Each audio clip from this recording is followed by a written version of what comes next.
Olá, povo de Deus, sexta-feira da 24ª semana do Tempo Comum, 20 de setembro de 2024. Santos André Kim Taigon, Paulo Chon e companheiros mártires. Nossa reflexão de hoje é a partir de 1 Coríntios 15, de 12 a 20, e Lucas 8, de 1 a 3. O apóstolo Paulo não tem dúvida alguma. Sem a ressurreição de Cristo, nós somos os mais miseráveis dentre as criaturas, pois cremos numa mentira, em algo que não tem sustentação alguma. Vivemos como gado que come, dorme, rumina e espera o dia da matança quando seu dono o sacrifica. Infelizmente, vemos uma parcela significativa da população que em sua vida pouco difere da vida de gado.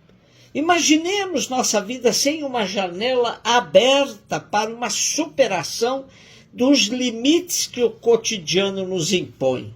O apóstolo Paulo pretende acabar com o debate sobre a ressurreição na comunidade de Corinto e arremata: se os mortos não ressuscitam, também Cristo não ressuscitou.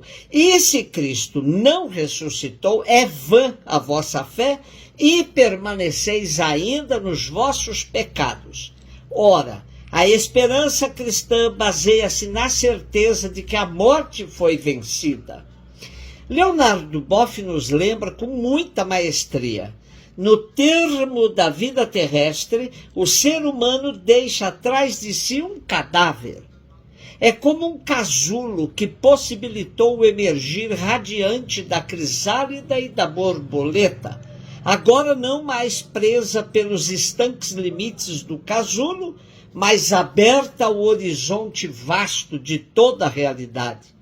A pergunta fundamental de toda a antropologia: que será do ser humano? Que podemos esperar? A fé responde jubilosa: vida eterna do ser humano, corpo e espírito, em comunhão íntima com Deus, com os outros e com todo o cosmos. O Concílio Vaticano II, na sua Constituição Pastoral Gaudium et Spes, nos lembra: passa certamente a figura deste mundo deformada pelo pecado, mas aprendemos que Deus prepara morada nova e nova terra. Nela habita a justiça e sua felicidade irá satisfazer e superar todos os desejos da paz que sobem nos corações dos seres humanos. Então, vencida a morte, os filhos de Deus ressuscitarão em Cristo, e toda aquela criação que Deus fez para nós será libertada da servidão da vaidade. O reino já está presente em mistério aqui na terra. Chegando o Senhor, ele se consumará. E o prefácio da Missa dos Mortos nos dá um alento com lindas palavras. Em Cristo brilhou para nós a esperança da feliz ressurreição. E aos que a certeza da morte entristece, a promessa da imortalidade consola. Ó Pai, para os que creem em vós, a vida não é tirada, mas transformada, e desfeito o nosso corpo mortal, nos é dado nos céus um corpo imperecível. Lucas 8, 1 a 3, Jesus andava por cidades e povoados, pregando e anunciando a boa nova do reino de Deus. Os 12 iam com ele, e também algumas mulheres que haviam sido curadas de maus espíritos e doenças. Maria, chamada Madalena, da qual tinha saído 7 demônios. Joana, mulher de Cusa, alto funcionário de Herodes. Susana e várias outras mulheres que ajudavam a Jesus e aos discípulos com os bens que possuíam. Lendo o evangelho de hoje, vemos que na missão Jesus era acompanhado de uma caravana.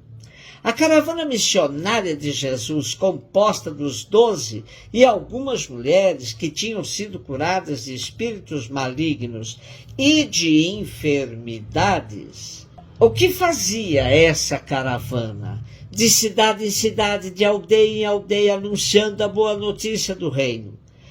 A presença das mulheres na caravana missionária de Jesus certamente escandalizava os judeus, para os quais as mulheres não serviam para outra coisa, a não ser para cuidar de casa e procriar.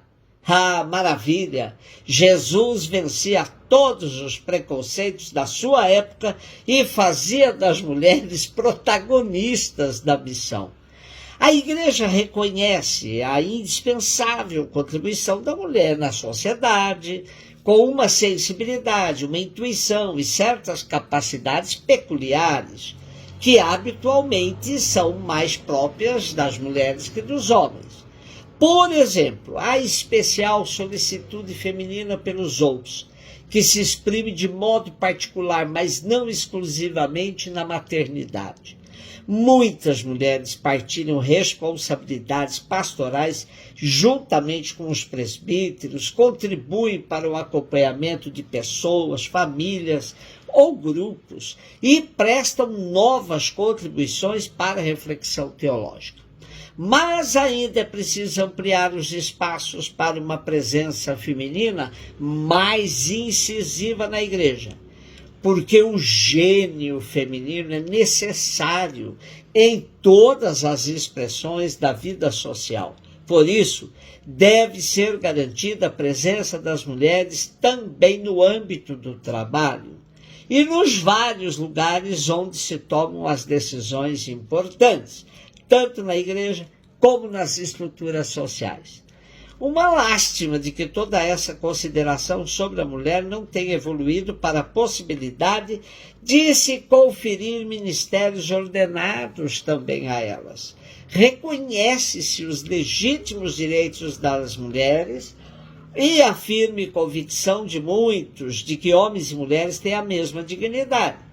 Mas ainda se sustenta uma barreira para que verdadeiramente dessa afirmação se tire conclusão mais consequente. Disse que o sacerdócio reservado aos homens é um sinal de Cristo esposo que se entrega na Eucaristia. Mas temos de admitir que teologicamente não há argumentos decisivos contra a ordenação das mulheres. O que temos são orientações disciplinares advindas das contingências históricas da encarnação de Jesus Cristo, mas não empecilhos antropológicos ou teológicos. Certamente que para um passo importante como esse, teria que se rever também o ministério confiado aos homens, pois o clericalismo reinante não corrobora em nada a uma autêntica igreja em saída sinodal. Homens e mulheres novos numa igreja verdadeiramente em saída missionária para as periferias geográficas e existenciais. Isso é o que precisamos. Jesus nos ensinou a dar o passo rumo à igualdade fundamental entre os seres humanos. Resta a nós que queremos ser seus seguidores vencer todo e qualquer preconceito que nos divide e nos separa, quer na sociedade, quer na igreja.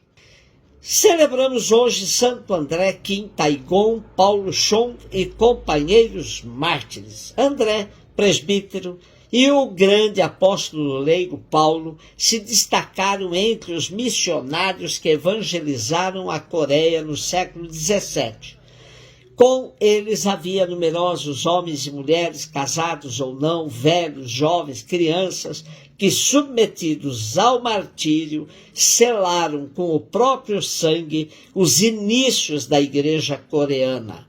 Celebrando sua memória, renovemos nossa opção inequívoca pela verdade e pela maturidade da fé. Um beijo no seu coração.